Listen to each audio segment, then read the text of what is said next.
మా ప్రేమ ఉన్నారా? హలో హలో హలో హలో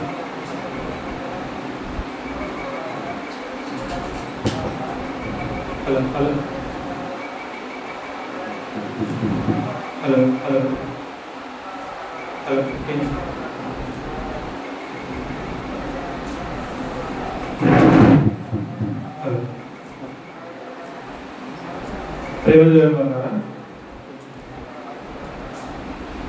ఈరోజు క్రైస్తవ జీవితానికి ఎంతో అవసరమైన అత్యంత ప్రాముఖ్యమైన ఒక విషయం గురించి మనం మాట్లాడుకున్నాం.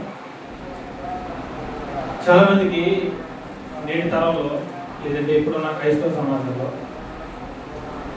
ఎక్కువగా ఒక మాట మనం వింటూ ఉంటున్నాం, అన్ని సంఘాల్లోనూ వింటున్నాం. సత్యం అని చెప్పుకుంటున్న సంఘాల్లో కూడా ఈ మాటలు మనకి ఎక్కువగా వినబడుతున్నాయి. అదేంటి అంటే, మనం ఏ విశ్వాసంలో ఉన్నా పర్లేదు, కొంచెం పెట్టి సౌండ్.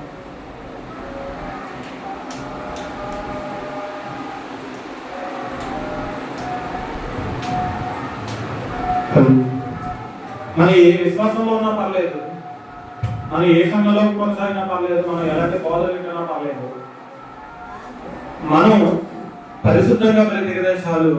మనం ఎక్కడికి వెళ్ళిపోతాం అని వింటున్నాం, పర్లోకి వెళ్ళిపోతాం అంటున్నాం. మనం మిగిలిన అన్ని విషయాలు పక్కన పెట్టేసి, మిగిలిన అన్ని విషయాలు తమ్ముడు కొట్టేసి, కేవలం పరిశుద్ధత అనేది ఒక్కదాన్ని కాపాడుకుంటే చాలు, దేవుడి దగ్గర మనం ఎల్లకాలము ఉంటాము అనే ఒక రకమైన ఆలోచనలోనికి క్రైస్తవ సంఘం నెమ్మదిగా వెళ్ళిపోతుంది. ఈ మాటలు మీరు విన్నారో లేదో తెలియదు, కానీ ఎక్కువగా డినామినేషన్స్ లో ఈ మాటలు బాగా వినపడదు. చాపకిని నీరులాగా అవి కూడా సత్యం అని చెప్పుకుంటున్న సంఘాలకు రావడం కూడా చాలా విచారంగా. అందుకే ఒకప్పుడు క్రైస్తవ సంఘాల బోధలు క్రైస్తవ విశ్వాసాన్ని నిలబెట్టే విధంగా ఉండేది. కానీ ఇప్పుడు పాపం పాపం పాపం, మీరు ఎన్ని బోధలు వినండి, ఆ ఒక్కదాని మీదే క్రైస్తవ బోధలన్నీ కొనసాగుతున్నాయి, ఆ ఒక్కదాని మీదే క్రైస్తవ సంఘాలన్నీ కొనసాగుతున్నాయి. అలాగే పాపాన్ని ప్రోత్సహించాడు దేవుడు.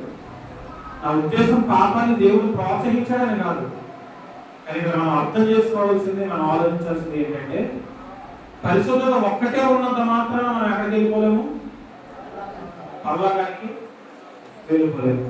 నువ్వు ఎలా చెప్తావు ఈ మాట గట్టిగా ఎలా మాట్లాడుతావు అంటే, కొత్త నిబంధనలో బాప్తిజం పొందకపోయినా, దేవుడు అంటే సరిగ్గా అవగాహన లేకపోయినా, తనకున్న ఆలోచనలు బట్టి తన ప్రవర్తనను కాపాడుకుంటూ, తనకున్న దానిలో ఎంతో కొంత ఇతరులకు మేలుకరంగా జీవిస్తూ, అనేక కుటుంబాలను పోషిస్తూ నిలబడుతూ, తన అధికారాన్ని కూడా దుర్వినియోగపరచుకోకుండా అధికారాన్ని బట్టి అనేక మందికి మేలు చేస్తూ వస్తున్న వింటున్నాడు. ఎవరైనా వ్యక్తి ఎవరు? కొన్నేలి అప్పటికి ఇంకా దేవుని ఆయన నమ్మితే నమ్మవచ్చు, కానీ సంపూర్ణంగా దేవుడి దగ్గరికి వచ్చే అంత అవకాశం అతనికి లేదు. కానీ అలాంటి ఒక వ్యక్తిని, అన్యజనుడిని దేవుడే స్వయంగా ఒక బిరుదు మాట్లాడుతున్నాడు. ఏంటా బిరుదు అంటే, నీతివంతుడు ఈ లోకంలో ఎవరైనా అవ్వాలి అంటే వాక్యాన్ని బట్టి అవ్వగలడా, వాక్యం లేకుండా కూడా అవ్వగలడా? బాగా ఆలోచించండి. వాక్యాన్ని బట్టి అవ్వగలడా, వాక్యం లేకపోయినా కూడా నీతిమంతుడు అవ్వగలడా? ఇదే బైబిల్ మన కుటుంబాలు కూడా చెప్తుంది. నీతిమంతుడు లేడు, ఎంతమంది లేరు, ఒక్కడు కూడా లేడు. మళ్ళా అదే పౌలు గారు కైకిల పత్రికలో చెబుతూ మాట్లాడతాడు, ధర్మశాస్త్రంలో ఎవరైతే నీతిమంతులుగా ఎంచబడుతున్నారో వారందరూ ఎక్కడి నుండి బొత్తుగా దూరం అయిపోయారంటే, క్రీస్తు యొక్క కృపలో నుండి వారు ఏమైపోయారు, దూరం అయిపోయారు.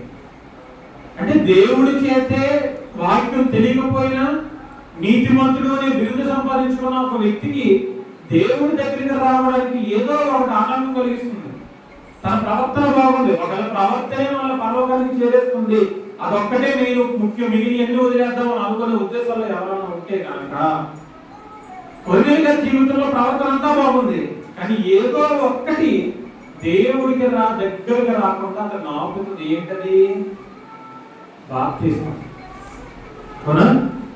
బాప్తిస్మం అంటే ఒక్కటి చాలదు. దేవుడి దగ్గరికి రావడానికి ఒక్కటే చాలదు, ఆ ఒక్కటి కూడా ఉండాలి. అందుకే ఇప్పుడు సంఘాలలో కూడా సత్యానికి చెవునియకుండా సంఘాలని ఎంత తెలివిగా భ్రమపరుస్తున్నాడో అపవాది మనకు అర్థం కావాలి. ఇలాంటి ఆలోచన కలిగిన వాళ్ళందరూ కూడా మెయిన్ బయటికి చెప్తున్న విషయాలు ఏవైతే ఉన్నాయో దాన్ని ఫోకస్ చేయట్లేదు. ఏదైనా ఉంటే వారి జీవితం అది ఒక్కటే చూసుకుంటున్నారు. ఇంక వాక్యం ఎలా ఉన్నా పర్లేదు పరిస్థితిలో బ్రతుకుతున్నారు. కాబట్టి ఒకవేళ నిజంగా దేవుడు అలాగే మనం ఉద్దేశించుంటే కనుక మనం వారం కూడా కూడుకోవాల్సిన అవసరం ఉందా? చెప్పండి. ఒక దేవుడు మనం పాపం చేయకుండా ఉండటం ఒక్కటి మాత్రమే మన లైఫ్ లో కోరుకుంటే కనుక వారం మనం కూడుకొని ఆరాధించుకోవాల్సిన అవసరం ఏమో ఉందా? అస్సలు లేదు. మన ఊర్లో వెళ్ళిపోయి మన పనులు మనం చేసుకుంటూ అబద్ధం ఆడకుండా, ఎవరిని దూషించకుండా, ఎవరి మీద కొండలు చెప్పుకోకుండా, ఎవరికి నష్టం కలగకుండా మన ప్రవర్తన మనం కాపాడుకుంటూ, మన హృదయ ఆలోచనలు మనం కాపాడుకుంటూ మనం బ్రతికితే సరిపోదా? సరిపోద్ది కాదు. కానీ అలా బ్రతకాలి అన్నా మన ఆలోచనలు మనం బ్రతికించలేవు.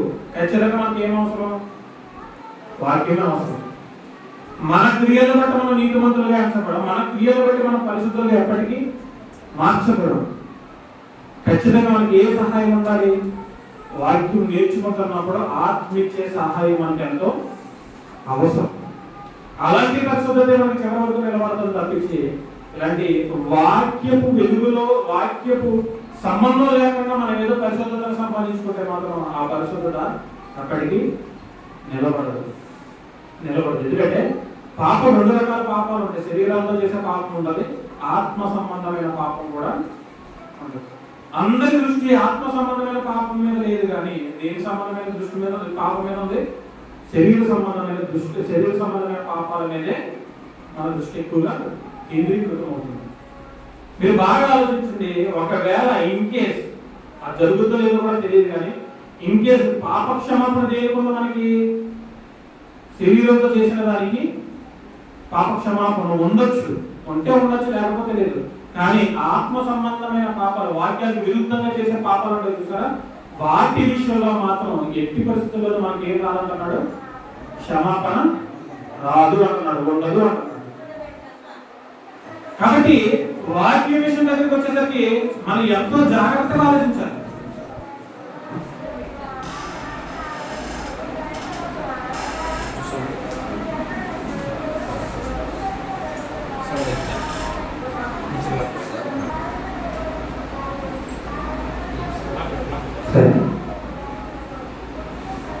సో మనకి ఇది ఒక్కటే సరిపోదు.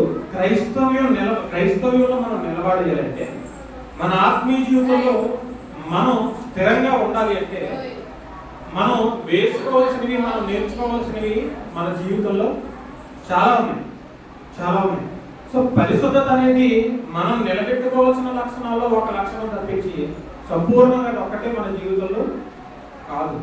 ఈ క్లారిటీ మనకు రావాలి. పరిశుద్ధతతో పాటు విశ్వాసం ఉండాలి, దయ కలగడం ఆ లక్షణాలు ఉండాలి, ప్రేమించడం లక్షణం ఉండాలి, సంఘంలో పరిచయం చేసే లక్షణాలు ఉండాలి, అన్నీ ఉండాలి. ఎందుకంటే దేవుడు ఒక లక్షణం నేర్చుకోవడానికి మనల్ని నిర్మించలేదు. ఒక లక్షణంతోనే మనం సరిపెట్టుకోవడానికి సంఘంలోనికి తీసుకురావట్లేదు. సంఘంలోనికి మనల్ని ఎందుకు తీసుకొస్తున్నాడు ఒకసారి చెప్తున్నాడు చూడండి. ఎఫెసీయులకు రాసిన పత్రిక 4వ అధ్యాయం 13వ వచనంలో సంఘంలోనికి మనల్ని ఎందుకు తీసుకొస్తున్నాడో చెప్తున్నాడు చూడండి.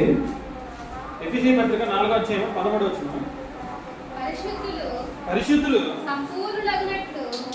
సంపూర్ణులగునట్లు క్రీస్తు శరీరము క్షేమాభివృద్ధి చెందుటకును పరిచర్య ధర్మం జరుగుటకును ఆయన కొందరిని అపోస్తలులు గాను, కొందరిని ప్రవక్తలు గాను, కొందరిని సువార్తికులు గాను, కొందరిని కాపర్లు గాను, ఉపదేశకులు గాను ఏం చేశాడు? నియమించాడు. అక్కడ పైన ఒక లైన్ రాస్తూ చెప్తున్నాడు చూడండి. 13 స్టార్టింగ్ లైన్ లో పరిశుద్ధులు ఏమవ్వాలంట? పరిశుద్ధులు అంటే ఎవరు? క్రీస్తులో కడగబడిన వారు. క్రీస్తులో కడగబడి బాప్తిసం పొందినవారు కదా, వారిని బైబిల్ ఏమని పిలిచింది? పరిశుద్ధులు అని పిలిచింది. అందుకే పరిశుద్ధుల సంఘం అని కూడా ఒక పదం కనబడుతుంది సంఘం విషయం. పరిశుద్ధులు ఏమవ్వాలంట? సంపూర్ణులు అవ్వాలంట. దేని విషయంలో సంపూర్ణం అవ్వాలి? అన్ని విషయాల్లోనూ సంపూర్ణులు అవ్వాలి. ఏదో ఒకటి అరపరం నేర్చుకుంటే దేవుడి దగ్గరకు వచ్చేటప్పటికి సరిపోదు. దేవుడు ఏవేవైతే ఆజ్ఞాపించాడో, దేవుడు ఏవేవి ఉద్దేశాలు అయితే మనుషుల పట్ల కలిగి ఉన్నాడో, వాటన్నిటి విషయంలో క్రైస్తవుడైన వాడు ఖచ్చితంగా ఏమవ్వాలి? కంప్లీట్ అవ్వాలి. మొత్తం అన్ని విషయాలను కంప్లీట్ అవ్వాలి. ఒక విషయానికే వేలాడకూడదు క్రైస్తవుడు ఎప్పుడు. అందుకే ఇవి మనం నిలబెట్టుకోవాలి అంటే మనం నిలబెట్టుకోవాల్సినవి, మనం నేర్చుకోవాల్సినవి చాలా ఉన్నాయని చెప్తుంది ఇదే బైబిల్. ఏమంటారంటే చూడండి, పరిశుద్ధులు సంపూర్ణులు అవునట్టు, అంటే క్రైస్తవులు సంపూర్ణులు అయ్యి అవునట్టు క్రీస్తు శరీరం అంటే, క్రీస్తు శరీరం అంటే ఏంటి? సంఘం. సంఘం ఏం చేయబడ్డానికంట? క్షేమాభివృద్ధి చెందడానికంట. ఏమేమి ఇచ్చానంటున్నాడు ఆయన? పరిచర్య ధర్మము జరుగుటకును కొంతమంది వ్యక్తుల్ని ఎన్నుకున్నాను అని చెబుతున్నాడు. మీరు బాగా ఆలోచించండి. అంటే ప్రభువు దృష్టిలో క్రైస్తవుడి యొక్క జీవితం ఎలా ఉండాలని ఆయన ఉద్దేశం దీన్ని బట్టి మనం అర్థం చేసుకుంటే, సంపూర్ణ జీవితం ప్రతి క్రైస్తవుడు కూడా కలిగి ఉండాలనేది దేవుడి యొక్క ముఖ్యమైన ఉద్దేశం. కానీ ఈరోజు సంఘాల్లో ఈ సంపూర్ణతలోనికి ఈరోజు సంఘాలు వెళుతున్నాయా అంటే వెళ్ళట్లేదనే చెప్పుకోవాలి. ఎందుకు వెళ్ళలేకపోతున్నారంటే, చాలా సంఘాలలో కట్టడాలు బాగుంటున్నాయి కానీ పునాదులు బాగోవట్లేదు. ఏం బాగుంటున్నాయి? పైన నిర్మాణాలు బాగుంటున్నాయి కానీ కింద వేసిన పునాదులు మాత్రం సరిగ్గా ఉండట్లేదు. ఇప్పుడు కూడా మనం స్థిరంగా ఉండాలన్నా, సంపూర్ణతలోకి మనం వెళ్ళాలన్నా ప్రప్రథమంగా మనం వేసుకోవాల్సింది ఏంటి? కట్టడం ఎంత బాగా ఉందో లేదో అన్నది సంగతి పక్కన పెడితే, మనం వేసుకున్న పునాది సరైనదో కాదో తెలుసుకోకపోతే మాత్రం మనం దేంట్లోనికి వెళ్ళాలి, మనం సంపూర్ణలో అవ్వలేము. అందుకే ఏప్రిల్ రాసిన పత్రికలు చాలా క్లియర్గా మాట్లాడతారు. చూడండి, 6వ అధ్యాయం చేద్దాం ఒకసారి. ఏప్రిల్ రాసిన పత్రిక 6వ అధ్యాయము మొదటి 2 వచనాల్లో ఏమో చెప్తున్నాడు చూడండి. కాబట్టి 6వ అధ్యాయము మొదటి 2 వచనాలు, నిర్జీవ క్రియలను విడిచి వారు మనసు పొందనియు, దేవుని యందు విశ్వాసమును, బాప్తిస్మములను కూర్చున్న బోధయు, హస్త నిక్షేపణమును, మృతుల పునరుద్ధానమును, నిత్యమైన తీర్పును అని పునాది ఏం చేద్దామన్నాడు? మరలా వేయక క్రీస్తుని కూర్చున్న మూలోపదేశము మాని. ఎక్కడ సాగిపోవాలి మనం? ఎక్కడికి వెళ్ళిపోవాలి మనం? ఇంకా మనం మొదటి పాఠాల దగ్గరే ఉంటున్నాం, ఇంకా మనం మొదటి స్థితిలోనే బ్రతుకుతున్నాం, ఇంకా మనం మూల పాఠాలు ఏవైతే ఉంటున్నాయో వాటి దగ్గరే మన సంఘాలు ఇంకా కొనసాగుతున్నాయి అనుకోండి, మన సంపూర్ణతలో ఉన్నట్ట లేదంటే వీటన్నిటిని దాటుకుంటూ మన విశ్వాసం ఎక్కడ వరకు కొనసాగాలంటున్నాడు? సంపూర్ణతలోనికి కొనసాగాలంటున్నాడు. సంపూర్ణతలో కొనసాగాలి అంటే అక్కడ ఏదో ఒక పాయింట్ చెప్తున్నాడు. మరలా బాగా చదవండి. అదే వచనం, 2వ వచనం. దేవుని యందు విశ్వాసమును, బాప్తిస్మమును కూర్చున్న బోధయు, హస్త నిక్షేపణమును, మృతుల పునరుద్ధానమును, నిత్యమైన తీర్పును అను. ఏమంటున్నాడు దాన్ని? పునాది మళ్ళీ ఏం చేద్దామన్నాడు? మొదటి పునాదులు మళ్ళా వేయొద్దు. మనం వేసుకోవాల్సింది, మనం కొనసాగించాల్సింది, మనం స్థిరంగా నిలబెట్టుకోవాల్సింది వేరే పునాది ఒకటి ఉంది. మరలా మూల పాఠాల దగ్గరికే వచ్చి అదే పునాది మీద మనం కొనసాగుతూ ఉంటే అదే పునాది ఏమవుతుందంటే, కొన్నాళ్ళ తర్వాత కట్టడం యొక్క బరువుకి ఆ పునాది ఏమైపోద్ది? బలహీనపడిపోతుంది. కాబట్టి రోజు రోజుకి మనం ఆత్మీయ జీవితంలో ఎదగాలి అంటే, రోజు రోజుకి మన సంఘ క్షేమాభివృద్ధిలో కొనసాగాలి అంటే, మన జీవితం సంపూర్ణ స్థితిలోనికి, దేవుడు అనుకున్న సంపూర్ణ దశలోనికి మన క్రైస్తవ జీవితం కొనసాగాలి అంటే, ఫస్ట్ ఆఫ్ ఆల్ మనం కలిగి ఉండాల్సింది ఏంటి? మన లైఫ్ లో పునాది. అదే చెప్తున్నాడు ఇక్కడ. పునాది మరలా వేయక మరలా మనం ఎక్కడ కొనసాగాలి? సంపూర్ణతలోనికి సాగిపోదుము అంటున్నాడు. ప్రతి క్రైస్తవుడి జీవితం ఇలాగే ఉండాలనుకుంటున్నాడు దేవుడు. పౌలు గారి ద్వారా కూడా అదే చెప్పిస్తున్నాడు మనకి. కానీ ఈరోజు సంఘాలు ఈ స్థితిలో ఉన్నాయా? ఆలోచించండి. ఎన్నో సంవత్సరాల నుండి మన సంఘానికి వస్తున్నామని చెప్పుకుంటారు చాలా మంది. సీనియారిటీ సంఘానికి వచ్చి ఇంకో పలానా వ్యక్తి 30 సంవత్సరాలు సీనియర్ అండి, పలానా వ్యక్తి 10 సంవత్సరాలు సీనియర్ అండి, పలానా వ్యక్తి 25 సంవత్సరాలు సీనియర్ అండి. ఇలా సీనియారిటీ గురించి మాట్లాడుకుంటారు కదా చాలా మంది సంఘాల్లో. నేను ఇన్ని సంవత్సరాలు అయింది, నేను బాధ్యతలు తీసుకొని ఇలాంటి రకరకాల మాటలన్నీ వింటా ఉంటాం మన సంఘంలో. కానీ మీరు బాగా ఆలోచించండి, అలాంటి వారిని ఒక్కసారి వెళ్ళి ఇన్ని సంవత్సరాల కాలంలో నువ్వు దేవుడి గురించి సంపూర్ణంగా నేర్చుకున్న ఒక విషయాన్ని ఒక 10 నిమిషాలు అనర్గళంగా దేవుడి కోసం మాట్లాడు అంటే మాత్రం ఆ 25 సంవత్సరాల సీనియారిటీ కూడా ఆ దేవుడి గురించి చెప్పే దశ వచ్చేటప్పుడు పనికి రావట్లేదు. ఏమంటే మరి ఏ ఉపయోగం? 10 సంవత్సరాలు అవుతుంది దేవుడు నమ్ముకొని, మనం నమ్ముకున్న వ్యక్తి మనం సంపూర్ణంగా తెలుసుకోలేకపోతున్నాం. మనం తెలుసుకోలేకపోవడం వల్లే మనం ఏం చేయలేకపోతున్నాం, చెప్పలేకపోతున్నాం. తెలుసుకున్న వాళ్ళు ఖచ్చితంగా చెప్పగలుగుతాడు. మీరు ఇప్పుడు డాక్రాల గురించి ఎవరన్నా అడగండి, బాగా డాక్రాలు ఉన్న వాళ్ళు డాక్రా గురించి అడిగారు అనుకోండి, తక్కువ ఏం చెప్తారు, ఇదిగో డాక్రాలు ఇలా ఉంటాయి, పద్ధతులు ఎలా ఉంటాయి అని చెప్తారా? చెప్పరా? చెప్తారు ఖచ్చితంగా. అదే డాక్రా గురించి మీకు తెలియలేదు అనుకోండి, మేము అడిగితే మీరు ఏమైనా చెప్పగలరా? ఎట్టి పరిస్థితుల్లో చెప్పగలరు. కానీ మీకు తెలుసు అంటే ఖచ్చితంగా మీరు ఏం చేయగలుగుతారు, చెప్పగలుగుతారు. సో మనం చెప్పలేకపోతున్నాం అంటే, మనం ఒక విషయాన్ని వివరించలేకపోతున్నాం అంటే, తెలియపరచలేకపోతున్నాం అంటే దాని అర్థం ఏంటి? మనం తెలుసుకోవట్లేదు అని అర్థం. దాని గురించి మనకి ఇంకా తెలియబడలేదు అని అర్థం. అది ఎన్ని సంవత్సరాల కాలమైనా మనం ఇదే స్థితిలో కొనసాగితే మనం ఇంకా పసిపిల్లలమే కానీ దేవుడి దృష్టిలో ఎదిగిన వారమైతే కాదు. ఎదిగిన వారమైతే కాదు. అందుకే పౌలు గారు కూడా మాట్లాడుతారు, కాలం బట్టి చూసినట్లయితే మీరు బోధకులుగా ఉండాల్సిన వాళ్ళు మీరు, కానీ ఇప్పటికీ ఎలా కొనసాగుతున్నారు? మీరు పాలు తాగే పసిపిల్లలాగే కొనసాగుతున్నారు. బలమైన ఆహారం పుచ్చుకోవాల్సిన స్థితిలో ఉండాల్సిన వారు మీరు, కానీ ఇప్పటికీ ఏ స్థితిలో కొనసాగుతున్నారు? ఇంకా మొదటి పాఠాలు, ఇంకా ప్రారంభ పాఠాలను నేర్చుకునే స్థితిలోకి ఈరోజు సంఘాలు వచ్చేసి అంటే ఎంత దారుణ! సంఘం ఎదిగింది అనుకుంటున్నారో తెగజారింది అనుకుంటున్నారు? ఆలోచించండి. సంఘం ఎదిగినట్ట దీని లెక్క కాదు. మరి ఇప్పుడు ప్రభు ఎందుకు వచ్చేస్తాడు చెప్పండి? ప్రభు దేని కోసం వస్తాడు? సంపూర్ణమైన సంఘం కోసం వస్తాడా, లేదంటే అసంపూర్ణమైన సంఘం కోసం వస్తాడా? ప్రభు ఏ సంఘం నిమిత్తమైన రావాలి? ఏ సంఘాన్ని తీసుకువెళ్ళడానికి రావాలి? సిద్ధపడేది కన్యకలు ఒక్కడ కూడా లేకపోతే ఆయన వచ్చి ప్రయోజనం ఏముంది? సిద్ధపడే కన్యకలు ఒక్కడ కూడా ఆయన కనబడకపోతే ఆయన వచ్చి మాత్రం సుఖమేముంది ఆయనకి? ఎందుకంటే రాకడే ఆలస్యం అవుతూ ఉండొచ్చు అంటే ఇదిగో మేబీ ఇలాంటి కారణాల వల్లే ఇంకా సంఘం సంపూర్ణం కాలేదేమో ఆయన దృష్టిలో. ఇంకా అందుకే ప్రతి క్రైస్తవుడు మొట్టమొదటి అడుగు వేయాల్సింది. అక్కడితో ఆగిపోకూడదు. ఏదో నేర్చుకున్నా వచ్చాం కూర్చుంటున్నా అంటే సరిపోదు. క్రైస్తవుడు పునాది బాగుండాల్సమా, పునాది బాగుండాలి. ఎందుకంటే ఈ పునాది బాగోకపోతే మనం ఎంత పెద్ద కట్టడం నిర్మించుకున్నా కూడా ఆ కట్టడం ఏమైపోతుంది? ఏదో ఒక రోజు కూలిపోతుంది, ఖచ్చితంగా కూలిపోతుంది. ప్రభు వారు కూడా 2 పునాదుల గురించి మాట్లాడుతూ ఏమని చెప్తాడు? ఒక 2 పునాదులు వేయబడ్డాయట. ఒక పునాది ఎక్కడ వేయబడింది? ఇసుక మీద వేయబడింది. ఇంకొక పునాది ఎక్కడ వేయబడింది?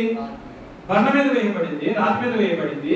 ఇప్పుడు వాన వచ్చింది, వరద వచ్చింది, పెను తుఫాలు, గాలి తుఫాలు వీచాయి, ఎన్నో రకరకాల భూ ప్రకంపనలు ఆ కట్టడాన్ని తాకాయి. కానీ ఇప్పుడు రెండట్లు ఏ కట్టడం నిలబడుతుంది? ఏమిటి? అత్యంత సౌందర్యంగా కట్టారు, పాలరాతితో కట్టేశారు, మంచి మంచి టైల్స్ తో కట్టేశారు, లోపలికి వెళ్ళి చూస్తే డూప్లెక్స్ హౌస్, విపరీతమైన లగ్జరీ ఐటమ్స్ అన్నీ ఇంట్లో ఉన్నాయి. కానీ పునాది బాగోలేదు. ఏమన్నా ఉపయోగమా? ఏమన్నా ఉపయోగం? మరి పొద్దున ఏదైనా గట్టిగా గాలి మాత్రం ఉంటుందా? ఈ పరిస్థితిలో ఉండదు. పునాది బాగుంది, సరే పైన నిర్మాణం ఎలా ఉన్నప్పటికీ పునాది బాగుంది. పొద్దున ఏ పరిస్థితి వచ్చినా ఐదు నిలబడుతుందా? కొద్ది గొప్ప ఖచ్చితంగా నిలబడదు. ఇది క్రైస్తవ జీవితానికి ముఖ్యమైనది ఏంటి? పునాది.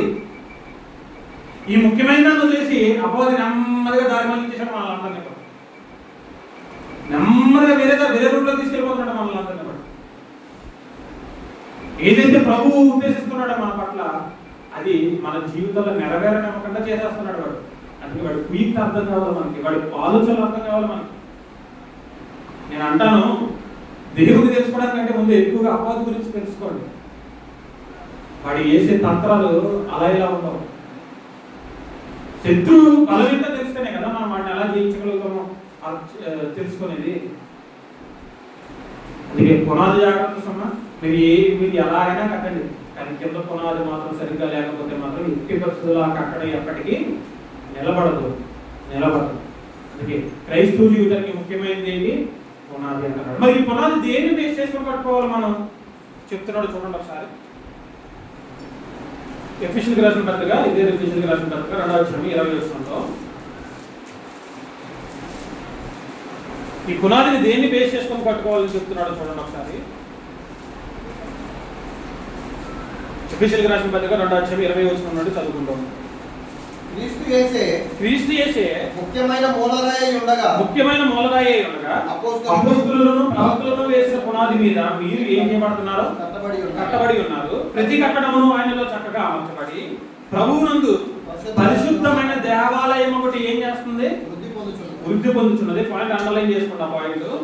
ఆయనలో మీరు కూడా ఆత్మ మూలముగా దేవునికి ఏమై ఉండడానికి, నివాస స్థలమై ఉండడానికి ఏం చేయబడుతున్నాం? మనం కట్టబడుతున్నాము. ఏమండి, ఇల్లు కట్టేటప్పుడు ఇటుకలు తీసుకొస్తాం మనం. ఒక ఇటుకు 4 అంగుళాల ఇటుకు, ఒక ఇటుకు 8 అంగుళాల ఇటుకు, ఒక ఇటుకు 2 అంగుళాల ఇటుకు తెచ్చి కడతామా? మనం కడతాము. బాగా ఆలోచించండి. ఇప్పుడు మన పక్కన ఈ గోడలో ఉన్నాయి. ఈ గోడలో అన్ని ఒకే రకమైన ఇటుకలు ఉన్నాయా, లేదంటే సగం ఇటుకలు ఉన్నాయా? అన్ని ఒకటే సైజులో ఉన్నాయా? ఒకవేళ సైజు లేకపోయినా మేస్త్రి ఏం చేస్తాడు? దాన్ని ఏం చేస్తాడు? దానికి తగ్గట్టుగా కట్ చేయడం, లేదంటే ఒకవేళ అక్కడ సైజు తగ్గితే సున్నం వేసి దాన్ని పూడ్చడం ఏం చేస్తాడు? చేసి ఒక నిర్మాణానికి, ఒక సరైన నిర్మాణానికి, ఒక సరైన ఆకారానికి ఆ నిర్మాణాన్ని అనేది తీసుకొస్తాడు కదా. ఇప్పుడు సంఘంలోనికి చేర్చబడుతున్న మనం కూడా ప్రభువు నిమిత్తం, ప్రభువుకి దేవునికి పరిశుద్ధమైన దేవాలయం అవ్వడానికి మనం ఏం చేయబడుతున్నామంట? కట్టబడుతున్నామంట. ఏం చేయబడ్డానికి మనం కట్టబడుతున్నాం? దేవుడికే ఆలయం అవ్వడానికి కట్టబడుతుంది.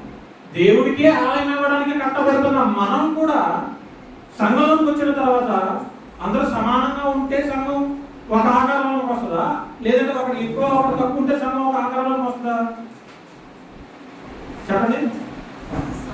అందరూ సమానంగా ఉండాలా, లేదంటే ఒకటి ఎక్కువ? ఏది నేను హెచ్చుతగ్గులు లోకపరమైన విషయాల గురించి మాట్లాడట్లేదు, ఆత్మ సంబంధమైన విషయాల గురించి నేను మాట్లాడుతున్నాను. ఆత్మ సంబంధమైన విషయాల్లో ఒకటి ఎక్కువ, ఒకటి విశ్వాసంలో తక్కువ అంటే సంఘం బాగుంటుందా? అందరూ ఒకే రకమైన విశ్వాసం కలిగి ఉంటే సంఘం బాగుంటుందా? ఒక ఆకారం అనేది కనబడుతుందా సంఘంలో? అందరూ ఒకటే ఉండాలి. అందరి స్థితి ఒకటే స్థితిలోనికి రావాలి. అందరి ఆత్మీయ స్థితి ఒక స్థితిలోనికే రావాలి.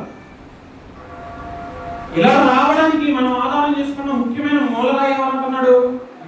క్రీస్తు యేసే ముఖ్యమైన ఏమై ఉన్నాడు? మూలరాయి ఉన్నాడు. ఆ మూలరాయిని ఆధారం చేసుకుని మనం ఏం నిర్మించుకుంటున్నాం? పునాదిని పట్టుకుంటున్నాం. ఈ పునాదిలో రకరకాల వాటిని చాలా మంది వాడుతున్నారంట. చాలా మంది పునాదిలా కట్టడం మానేసి పునాదిలో అనేకమైన వాటిని వాడుతున్నారట. వాళ్ళకున్న దానిని బట్టి, వాళ్ళకున్న వాళ్ళకి కలిగిన దాన్ని బట్టి. అందుకే కొంతమంది పునాదులు నిలబడుతున్నాయి, కొంతమంది పునాదులు ఏమైపోతున్నాయి? పడగొట్టబడుతున్నాయి. ఒకసారి ఆ మాటలు పోతాం, మళ్ళీ ఎఫెసీయులకు పోతాం. కొరింథీయులకు రాసిన మొదటి పత్రిక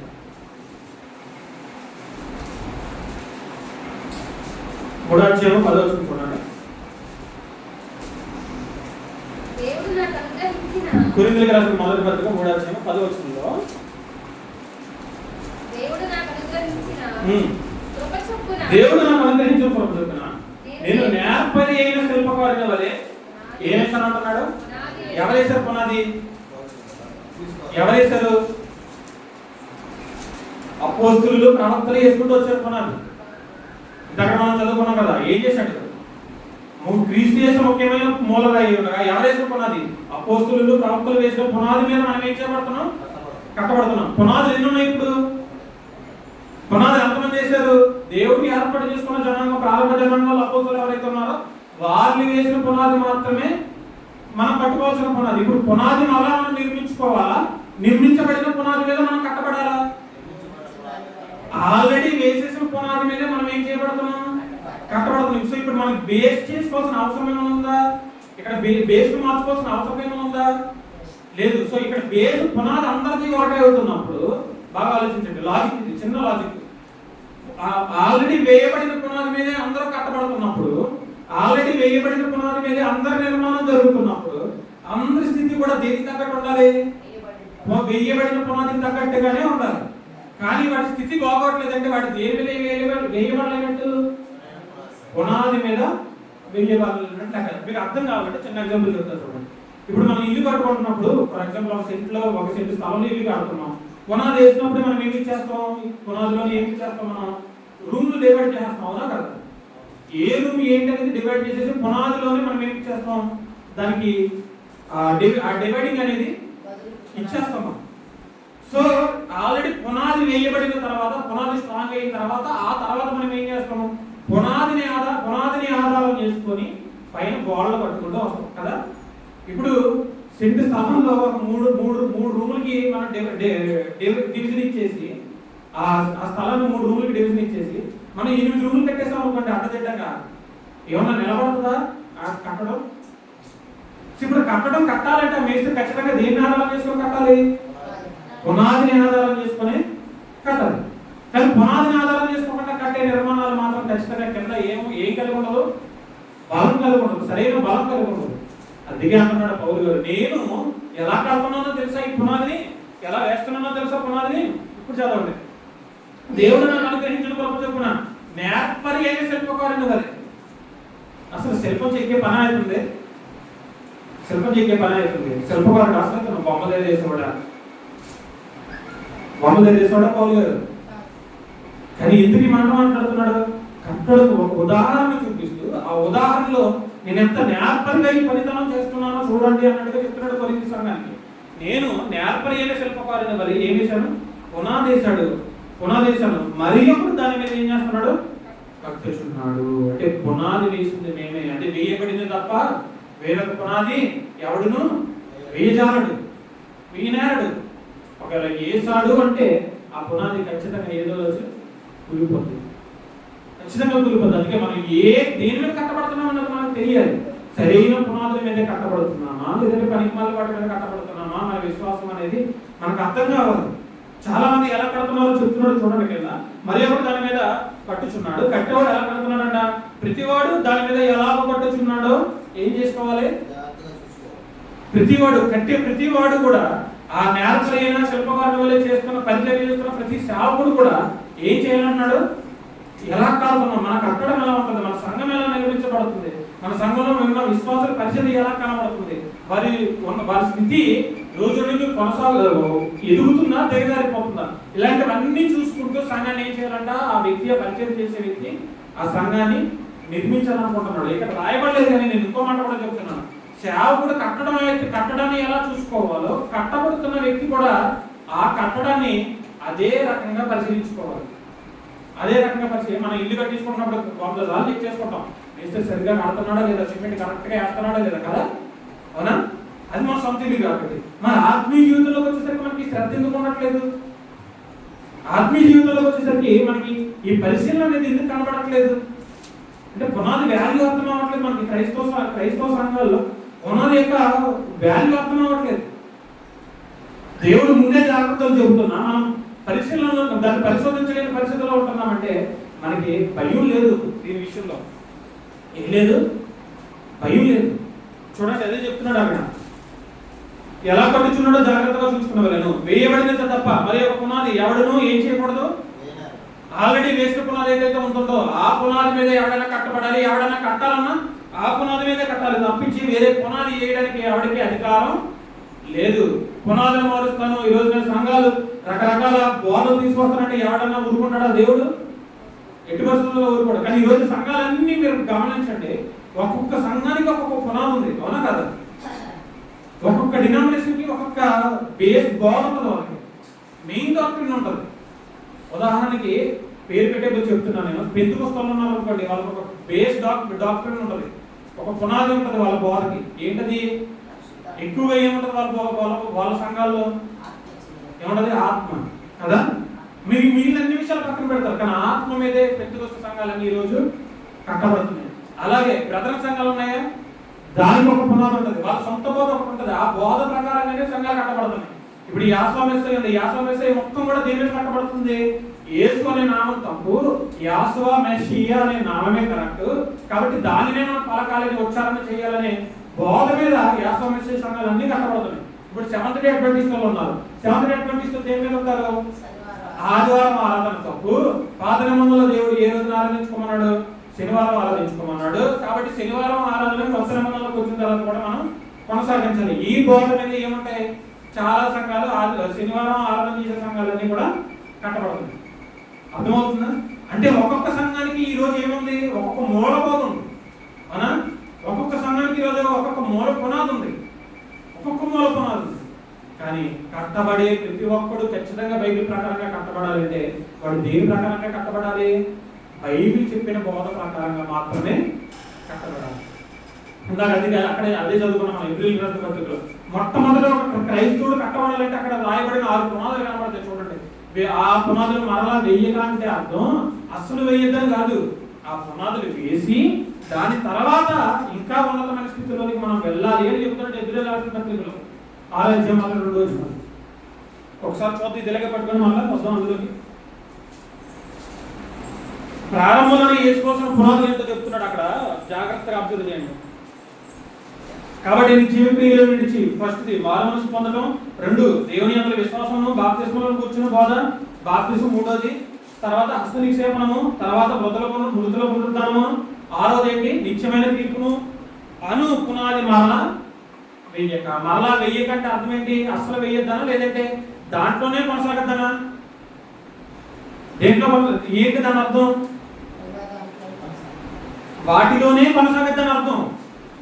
మరలా వెయ్యొద్దంటే అసలు వద్దు అనేది అర్థం కాదు అక్కడ. అస్సలు వద్దని కదా అక్కడ అర్థం. వాటిలోనే ఉండద్దు, వాటితోనే సరిపెట్టుకోవద్దు. వాటి కంటే మనం నేర్చుకోవాల్సింది, వాటి కంటే మనం నిర్మించుకోవాల్సింది చాలా ఉంది నాయన. అక్కడికి వెళదాం మనం అందరం అంటున్నాడు ఏప్రిల్ రాసిన పత్రిక. కానీ కట్టేవాడు ఎలా కడుతున్నాడా? అందుకే చూసుకోమంటున్నాడు. కొన్ని కట్టబడుతున్నవాడని ఆలోచిస్తున్నాడా? అందుకే జాగ్రత్త పడమంటున్నాడు. ఇప్పుడు కొరింథీయుల పత్రికలకు రండి, మీకు అర్థమవుతుంది. ఇంకా చదవండి. ఎన్నో వచ్చిన 11. వేయబడినది తప్ప మరి పునాది ఎవడను వేయలేడు. ఈ పునాది ఎవరు? అపోస్తులు గాని ప్రవక్తలు గాని వీళ్ళందరూ వేసిన పునాది ఎవరు? క్రీస్తే. క్రీస్తు అనే పునాది మీద ప్రతి ఒక్కరు ఏం చేయబడాలి? కట్టబడాలి. కానీ ఈ రోజు క్రీస్తు అనే పదాన్ని లేదంటే ఆ పునాదిని దూరం పెట్టే పరిస్థితులు చాలా సంఘాల్లో కనపడుతున్నాయా లేదా? ఖచ్చితంగా కనపడుతుంది. క్రీస్తు ఏమండి, చిన్న ఉదాహరణ, సంఘానికి ఎవరి పేరు పెడితే బాగుంటుంది ఆలోచించండి. అసలు ఎవరి పేరు పెడితే బాగుంటుంది? ప్రపంచంలో ఉన్న అన్ని నామముల కంటే పైనామం ఎవరిది? సరే, ఇంజనరల్ గా ఆయన రక్తం కార్చాడు కాబట్టి ఆయన పేరు పెట్టాలి అని పక్కన పెట్టండి. కాసేపు ఆ కాన్సెప్ట్స్ అన్ని పక్కన పెడదాం. ఇన్ జనరల్ గా ప్రపంచంలో ఏ నామం అన్నా ఆయన నామం కంటే ఉన్నతమైన నామం ఉందా? లేదు. అన్నిటికంటే ఉన్నతమైనది, అన్నిటికంటే శ్రేష్టమైన నామం ఎవరి నామం? క్రీస్తు ప్రభువు వారి నామం. అందుకే ప్రతి వాని మోకాలు ఎవరి నామం ఉన్నట్లు. అందుకే మనం ప్రార్థన చేయగలుగుతున్నాం. మోకాలు చేసి ప్రార్థన చేస్తున్నామంటే మెయిన్ మనం వంగి సాష్టాంగ పడుతున్నాం, దేవుడి దగ్గర లోబడుతున్నాం. మనం లోబడటానికి గుర్తు ఇప్పుడు ఎవరి ద్వారా వచ్చింది? క్రీస్తు ప్రభువు వారి నామాన్ని బట్టే వచ్చింది. ఇప్పుడు ఆయన నామం పెట్టడం వల్ల మనకు వచ్చే నొప్పి ఏంటి? ఆయన నామం పెట్టుకోవడం వల్ల మనకు వచ్చి బాధ ఏంటి? నాకు అర్థం అవ్వట్లేదు అసలు. మనం పెట్టుకున్నవాడు కానీ మనం పిలుస్తున్నవాడు కానీ ఆయన కంటే గొప్పవాడా? ఎవరి పేరులో పెట్టడం ఎందుకు? ఆయన పేరే పెట్టచ్చు కదా. అవునా? కాబట్టి అన్ని జనం చూడండి, వైన్స్ కూడా ఏం పేరు పెడతారు? వైన్స్ కూడా ఏం పేరు పెడతారు? వాళ్ళు దేవుడి పేరు పెట్టుకుంటారు. అవునా? చూసారా? మన సంఘానికి ఆయన పేరు పెట్టుకోవడానికి నొప్పి వచ్చారు మన వాళ్ళకి. అంటే పునాదులే మారుస్తున్నారు చూడండి, మార్చబడుతుందో చూడండి. చిన్న ఆలోచనలతో మార్చేస్తున్నాడు ఈరోజు అపోస్తల సంఘాన్ని. అంటే పునాది జాగ్రత్త ఎందుకంత జాగ్రత్త చెబుతున్నాడు అంటే, ఎవడైనా ఈ పునాది మీద ఏమేం చేస్తున్నాడు చూడండి. ఎవడెవడ ఏమేం కడుతున్నాడు చూడండి. ఈ పునాది మీద ఏం కడుతున్నారంట? ఒకడు బంగారంతో కడుతున్నాడంట, ఒకడు వెండితో కడుతున్నాడంట, ఒకటి వెలగల రాళ్ళతో కడుతున్నాడంట, ఒకటి కర్రతో కడుతున్నాడంట, ఒకటి గడ్డితో కడుతున్నాడంట, ఇంకొకటి ఏం చేస్తున్నాడంట? కొయ్యి కాలు మొదలైన వాటితో కట్టిన ఎడల వాని పని కనబడును, ఆ దినము దానిని తేటపరచును, అది అగ్ని చేత ఏం చేయబడుతుంది? బయలుపరచబడును, మరియు వాని పని ఎట్టిదో దానిని అగ్నియే పరీక్షించును. మరి ఇన్ని సంఘాలు, ఇన్ని పరిచర్లు, ఇన్ని బోధలు, ఎంతమంది ఉపదేశకులు, ఎంతమంది విశ్వాసులు, ఇన్ని రకాల పరిచర్య ధర్మాలు ఈరోజు మన క్రైస్తవ ప్రపంచంలో కనబడుతున్నాయి కదా. ఇవన్నీ దేవుడి దగ్గరికి వెళ్ళేనా అంటే కట్టయా వెళ్ళమంటున్నాడు. అందుకే మన సంఘం ఏందన్నా కట్టచ్చు. ఒక్కొక్కడు చూడండి బంగారంతో కడతాడు. వాళ్ళు చర్చిలు భలే ఉంటాయండి, బతుకులు బాగోగానే వాళ్ళకి చర్చిలు మాత్రం ఎలా కడతారు? మంచి విపరీతమైన అంగులు ఆర్భటాలతో కడతారు కదా. ఈరోజు నిర్మాణాలకి కట్టడాలకి ఎక్కువ విలువించే వాళ్ళు ఉన్నారా? ఖచ్చితంగా ఉన్నారు. అందుకే కదా 52 రోజుల్లో కడతానన్నా, ఒకడు 10 రోజుల్లోనే కడతాను ఇంకొకడు నేను కూల్ రూపంతో కడతాను, ఇంకొకరు 5 కోట్లతో కడతాను, ఇంకొకరు పోటా పోటీలు అయిపోయి దేనికోసం? నిర్మాణాల కోసం. సంఘం అంటే ఏంటో కూడా తెలియని పరిస్థితుల్లో ఈరోజు సంఘం అనే దాన్ని ప్రపంచానికి ఎలా చూపిస్తున్నారో కూడా తెలియని పరిస్థితుల్లో వారు సంఘాన్ని బయటికి తెలియపరుస్తున్నారు. ఎంత దారుణమైన విషయం ఇది.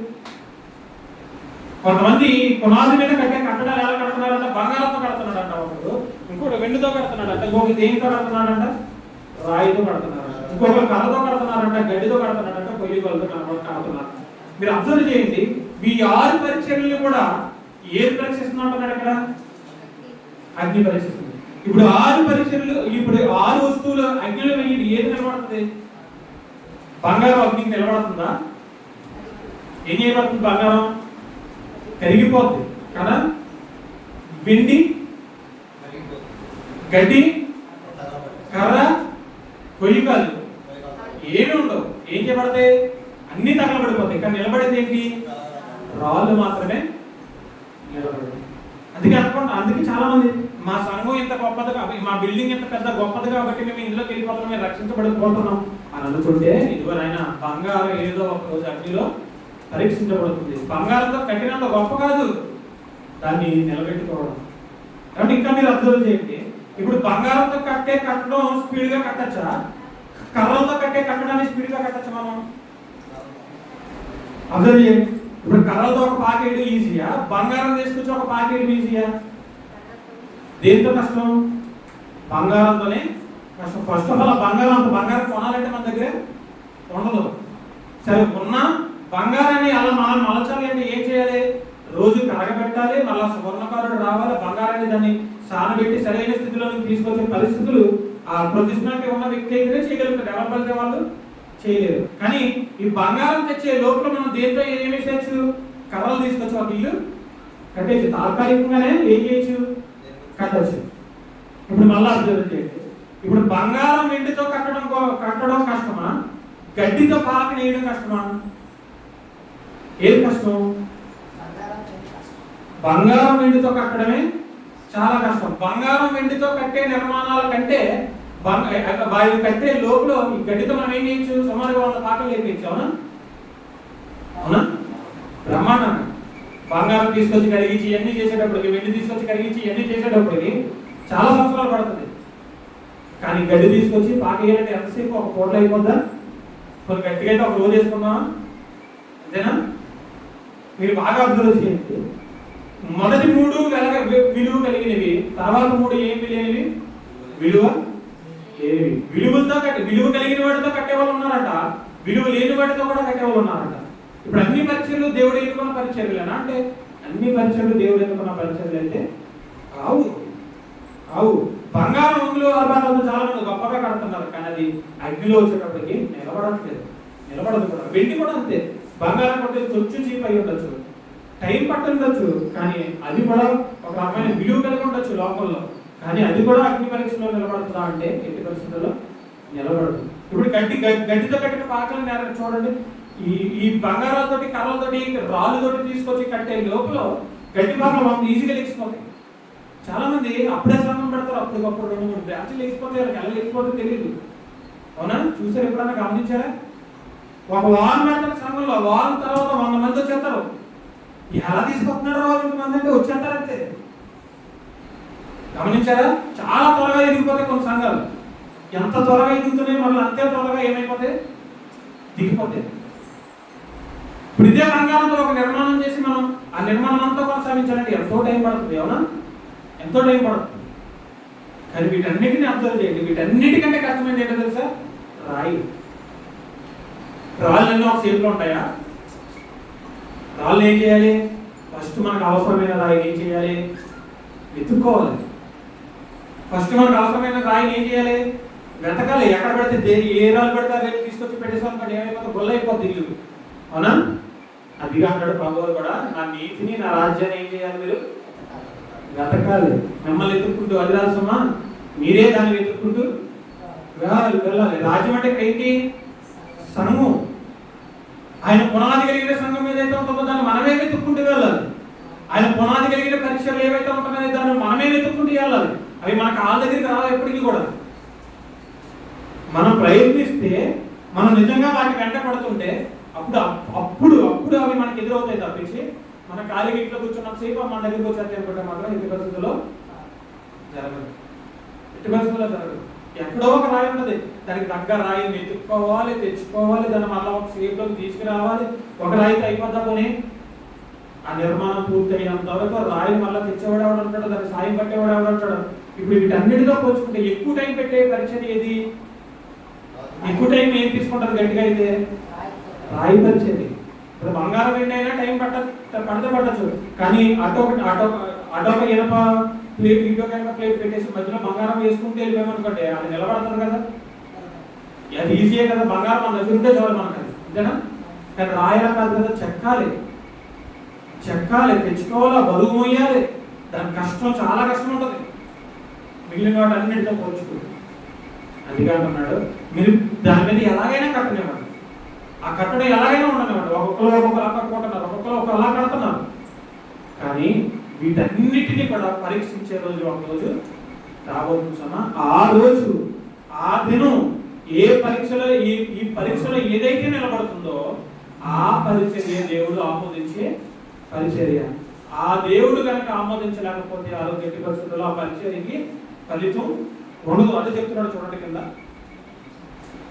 వాని పని కనబడును, ఆ దినము దానిని తేటపరచును, అది అగ్ని చేత బయలుపరచబడును, మరియు వాని పని ఏంటిదో దానిని అగ్నియే పరీక్షించును. పునాది మీద ఒకటి కట్టిన పని నిలిచిన ఎడల వాడు ఏం పుచ్చుకుంటాడు? జీతం పుచ్చుకును.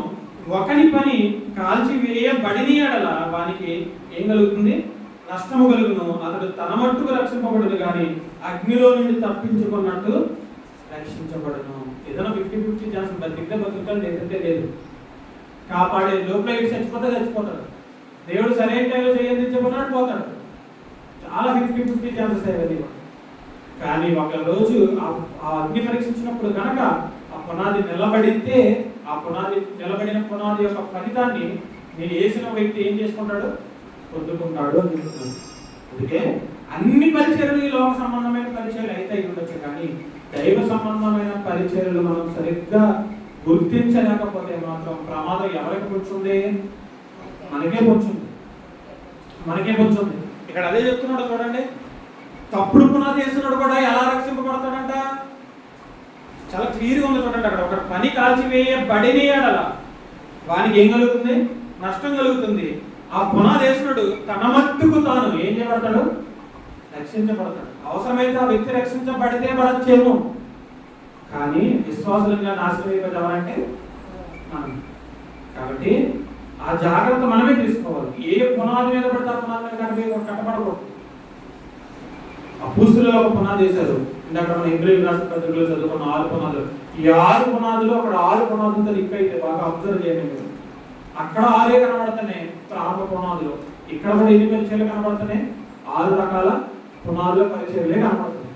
ఈ 6 అక్కడ లింక్ అవుతాయి. ఏదేం మీద పెడితే దాని మీద కట్టబడకూడదు. మనం ఎవడేం చెప్తే అది గుడ్డిగా నమ్మేయకూడదు.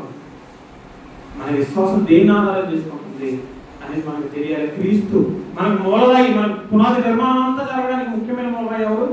క్రీస్తు ప్రభువు వారు. ఆయన ఆధారం చేసుకుని రావాలి. ఇప్పుడు క్రీస్తు ప్రభువు వారు మనకు వ్యక్తిగతంగా ఉన్నాడా? వ్యక్తిపరంగా మనతో ఉన్నాడు ఆయన? లేడుగా. ఇప్పుడు మనతో క్రీస్తు ప్రభువు గారు ఎలా ఉన్నారు? వాక్య రూపంలోనే కదా ఉన్నాడు ఆయన. వాక్య రూపంలోనే ఉన్నాడు ఆయన. ఇప్పుడు ఈ రూపంలో అంటే ఇప్పుడు మనం ఆధారం ఏది చేసుకొని మనం జీవితాలు పట్టుకోవాలి? మనం వాక్యాన్ని ఆధారం చేసుకొని పట్టుకోవాలి. ఎలా ఆధారం చేసుకున్నా పట్టుకొని నిలబడిన పునాదులు నిలబడతాయి. ఇది మనకు అవసరం లేదులే, మా సొంత ఆలోచనలు మేము ఎదిగిపోతాం, మనం అనుకున్న పునాదులు మనకు ఖచ్చితంగా ఏమైపోతాయి? కూలిపోతాయి. ఇది మనకు అర్థం కావాలి. అందుకే అన్నీ అవసరమే, ఒక్కటే అవసరం అనేది దేవుడు ఎక్కడా చెప్పలేదు. పరిశుద్ధత అవసరం, ప్రేమ అవసరం, జాలి అవసరం, దయ అవసరం, దేవుడి కృప అవసరం, మన దేవుడి పనిలో కొనసాగడం అవసరం, దేవుడి పనులు మన ధారాళంగా ఇవ్వడం అవసరం, మన సహోదరుల కష్టాల్లో మనం పాల్గొంజలు పంచుకోవడం అవసరం, సంఘంలో మన పనులు మనం కనిపించుకోవడం అవసరం, దేవుడు మనకి ఇచ్చిన తలాంతులు మనం అభివృద్ధి పరుచుకోవడం అవసరం, విశ్వాసం అవసరం, ఆ విశ్వాసాన్ని కాపాడుకోవడానికి తగిన జ్ఞానాన్ని మనం రోజు నేర్చుకోవడం అవసరం, ప్రార్థన అవసరం. అన్ని అవసరాలే. క్రైస్తవ జీవితానికి ఇది అవసరం లేదు అనడానికి ఏమీ లేదు. బైబిల్లో రాయబడిన ప్రతిదీ కూడా మనం ఏం చేయడానికి రాయబడ్డాయి? సంపూర్ణులుగా చేయడానికి మాత్రమే రాయబడ్డాయి అన్న సంగతి మాత్రం మర్చిపోవద్దు. తలవంచడం పరిశుద్ధులు త్యాగలిగిన తండ్రి, నిజమే తండ్రి. లోకల్లో రకరకాల వారు రకరకాల ఆలోచనలతో మరి పునాదులు లేని సంఘాల మీద పునాదులు పెడుతున్నారు తండ్రి. లోక సంబంధమైన వాటి మీద ఆధారపడకుండా మీ వాక్యాలను బట్టి ఏది సరైన పునాదులు మేము అర్థం చేసుకోగలిగి జ్ఞానాన్ని మాకు అందించారో దాన్ని బట్టి మీకు స్తుతులు తండ్రి. ఏమేమో చూసిందనే మేము మోసపరుచుకోకుండా మీ పునాది మీదే మన జీవిత కట్టడాన్ని అంతనే మేము కట్టుదలగా మీరు ప్రభు చూపించండి. మా విశ్వాసాన్ని స్థిరంగా కాపాడుకోగలిగే పరిస్థితులు కూడా మాకు అనుగ్రహించండి. విన్న ప్రతి మాట తండ్రి మా జీవితాల్లో ఫలింపజేయాలని మీరు ప్రభు చూపించమని కోరుకుంటూ చిన్న ప్రార్థనకి పాసని చేసుకోండి. యేసు ప్రభు వారి శ్రేష్టమైన నామంలో ఈ ప్రార్థనలో అడిగి వెళ్తున్నాం తండ్రి.